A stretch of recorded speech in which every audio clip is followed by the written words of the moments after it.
এখন আমি একটি প্লাজো কাটিং করব। এই প্লাজোটির ঝুল হচ্ছে 37 ইঞ্চি এবং পায়ের নিচে হচ্ছে 11.5 ইঞ্চি ঘের। তো আমি এই প্লাজোটি কাটিং করার জন্য 2 গজ 4 গেরিয়া পরিমাণ কাপড় নিয়ে নিয়েছি।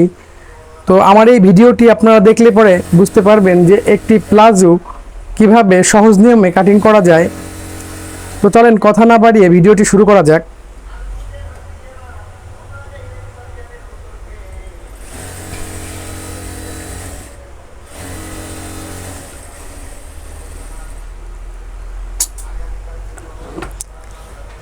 এই যে দেখেন আমি এই কাপড়টি ওপেন করে নিয়েছি।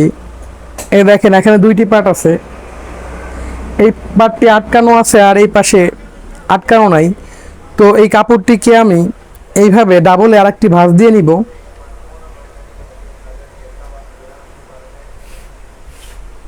এই কাপড়টি এখন 4টি পার্ট হয়ে গেছে, 1 2 3 4। দেখেন এইভাবে 4টি পার্ট হয়ে গেছে। তো আপনারাও ঠিক এই একইভাবে এই কাপড়টিকে 4টি পার্ট করে নেবেন।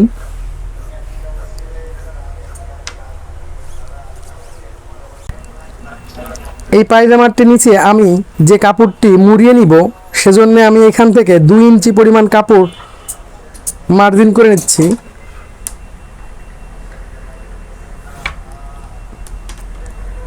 এই পায়জামাটির মুহুরি হবে 11.5 ইঞ্চি। তো আমি এখানে 11.5 ইঞ্চিতে একটা দাগ দিয়ে নিলাম। এখান থেকে 1 ইঞ্চি পরিমাণ এক্সট্রা কাপড় আমি নিয়ে নিলাম। এই পায়জামাটির ঝুল হবে 37 ইঞ্চি। তো আমি এই দাগ থেকে আমি 37 ইঞ্চি পরিমাণ কাপড় রেখে এইখানে একটা মার্জিন করলাম এবং এইখানে আমি 1.5 ইঞ্চি পরিমাণ কাপড় এক্সট্রা নিয়ে নিয়েছি।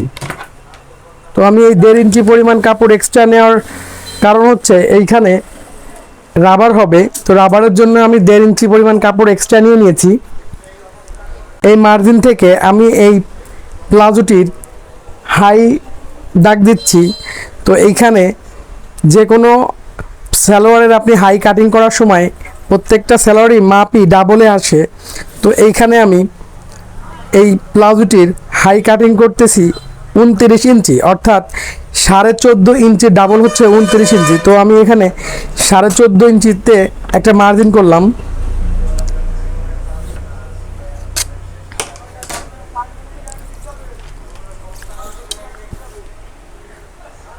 এবং এই প্লাজোটি আমি যার জন্যে তৈরি করতেছি তার বডি হচ্ছে 35 ইঞ্চি। তো 35 ইঞ্চি এর উপর আমি 15 ইঞ্চি লুজ দিব। তো এখান থেকে আমি পায়জামাটির লুজ নিয়ে নিব হচ্ছে 50 ইঞ্চিকে 4 ভাগ করতেছি। তো 4 ভাগ করলে দাঁড়াচ্ছে 12.5 ইঞ্চি। এই দেখেন আমি 12.5 ইঞ্চিতে একটা দাগ দিয়ে দিলাম।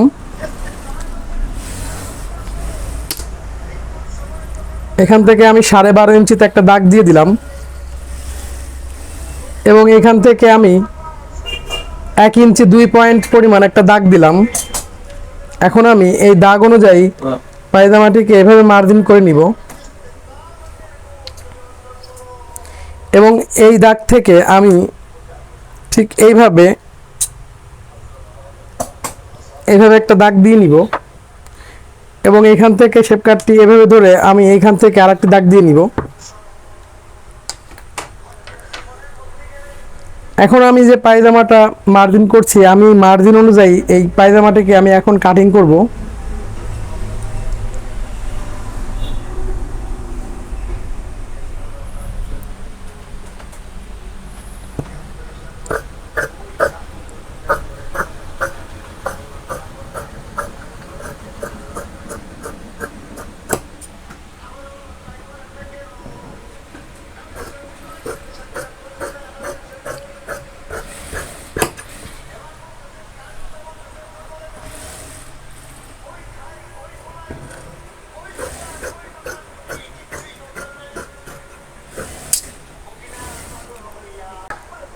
দেখেন আমি পায়জামাটা কাটিং করে নিয়েছি। এই পায়জামাটা খুব সহজেই কাটিং করা যায়। আপনারা যদি এই ভিডিওটি না টেনে সম্পূর্ণ দেখেন আপনারা এই পায়জামাটা খুব সহজেই কাটিং করতে পারবেন। আজকের ভিডিও এ পর্যন্তই, দেখা হচ্ছে পরবর্তী কোনো ভিডিওতে। সে পর্যন্ত সবাই ভালো থাকুন।